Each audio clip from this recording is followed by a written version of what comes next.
Hoy, fíjense, hablamos también del caso AIFOS. Seguro que se acuerdan de este caso. Tuvo lugar hace 15 años, cuando esta promotora de viviendas quebró y dejó alrededor de 5.000 familias sin casa. Se convirtió en la mayor quiebra empresarial de la historia de Málaga, con 890 millones de euros en deudas, 5.000 acreedores y 120,4 millones de euros de déficit patrimonial. El juicio se celebró hace 2 años, pero los afectados siguen pleiteando para recuperar el dinero que invirtieron en esas viviendas. Hoy hablaremos con el abogado de muchos de esos malagueños.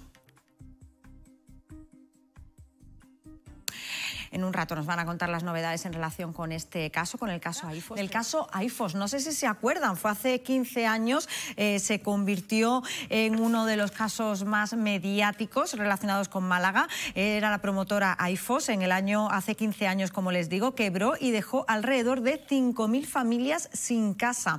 El caso, para que se hagan una idea, constituye la mayor quiebra empresarial de la historia de Málaga. Esta mañana, para recordar ese caso y para ver en qué punto se encuentra judicialmente hablando, tenemos con nosotros al abogado Carlos Comitre, que representa a un grupo de afectados que tienen una última sentencia además. Buenas tardes, bienvenidos.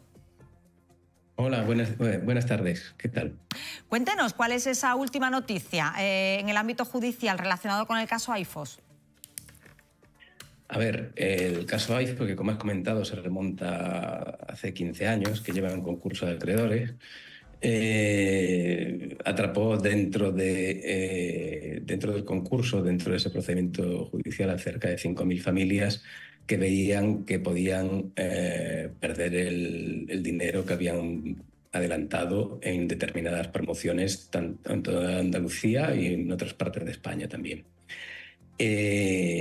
A lo largo de este tiempo, hubo una época de decepción por la que los tribunales se conseguían sentencias que no se podían ejecutar porque se estaban en concurso de acreedores, pero sin embargo, a partir del año 2015 se abrió una ventana que el Tribunal Supremo estableció que se hacía responsables a los bancos que habían tenido alguna relación con AIFOS en cuanto a la prestación de avales o que habían recibido el dinero en las cuentas sin que se hubieran otorgado las garantías que la ley obligaba. Desde el año 1968 en España, cuando se compra un piso sobre plano, se tiene que recibir una garantía de que en caso de que esa casa no se termine, se le devuelve el dinero con los intereses legales, etcétera, etcétera. Y este es el caso que hemos tenido la última sentencia hace escasísimos días, donde una familia que había puesto 48.000 euros en un piso que se estaba construyendo en Fuengirola, no se construyó, esa urbanización lleva abandonada cerca de 16 años, me parece, y todo este tiempo después, pues por fin va a conseguir recuperar ese dinero, como tantas familias que afortunadamente hemos podido representar en el despacho a lo largo de los años. Sí. Claro, en este caso pidiéndole el dinero al banco, claro, que actuó de intermediario en este caso. Porque para que lo recordemos, abogado, a mí me gustaría que dijéramos, claro, el caso AIFOS realmente se basaba en que determinadas familias pues daban dinero, en teoría, para comprar una casa, pero al final no hubo ni casa ni dinero, claro. Efectivamente, eso fue en muchísimas promociones a lo largo, ya te digo, de Andalucía, no solo de Andalucía, sino también de otros sitios de España, porque AIFOS emprendió una huida hacia adelante financiada por los bancos y respaldada por los bancos, por la que inició muchísimas urbanizaciones en distintos sitios a la vez. La consecuencia de eso fue que utilizaba el dinero de unas personas para pagar las casas de otros, de forma que al final las obras se paraban o en base a determinadas irregularidades. En el caso de Cortijo de Torreblanca se habían inventado, creo que fueron 2 plantas por bloque que no estaban previstas en el proyecto. Y eso provocó, pues en el caso de Fuengirola, pues hay una promoción que está abandonada desde hace 16 años que debe tener como 200 viviendas, y todas esas personas que habían comprado allí, pues en teoría habrían perdido el dinero si no fuera por esta vía de reclamación a los bancos. Claro, nos habla de este caso concreto. ¿Han recuperado el dinero muchas familias? Algunas, en algunos casos concretos. ¿Cómo se encuentra? De los que representa usted, claro. Bueno, hemos tenido la suerte de representar varios cientos de familias y hasta ahora sí es cierto que podemos, de alguna forma, contar que habremos recuperado cerca de 20 millones de euros de esas familias que estaban afectadas.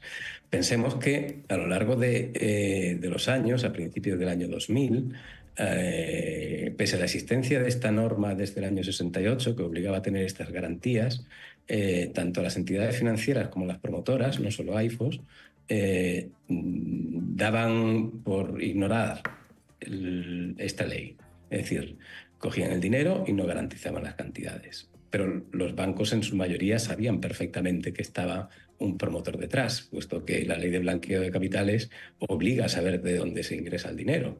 Entonces, a partir del año 2015, el Tribunal Supremo reconoció que efectivamente existía esa responsabilidad que venía regulada desde antes de la democracia para exigir que se devolviera estas cantidades a los afectados. Bueno, es tremendo. Paco, Diego, ¿os acordáis vosotros del caso AIFOS? Sí, claro. Fue un desastre para muchos malagueños. En parte, desde luego, por la operación casi piramidal que venía realizando Claro, además AIFOS, lo estaba contando el abogado y recuerda mucho, ¿no?, a la estructura piramidal de las estafas piramidales. Hasta que ya no pudo ser, pero también incluso por la propia falta de diligencia de los bancos, ¿no? Y también, hay que decirlo, ¿no?, el cambio jurisprudencial de los tribunales de justicia, donde han ido afinando la responsabilidad de los bancos respecto de esta materia, porque se convertían en un instrumento para dejar, para dejar de cumplir sus obligaciones la empresa constructora. Desde mi punto de vista, supongo que mi compañero Carlos Cómitre podrá aclararnos la cuestión. En 1968, esa apropiación de dinero de los compradores y destinarlo a otros fines era una apropiación indebida que se castigaba en el Código Penal. Pero la jurisprudencia cambió la interpretación al respecto y, sin embargo, yo creo que era muy disuasorio de estas conductas. A ver, en realidad, efectivamente, la ley del 68 lo tipificaba como delito.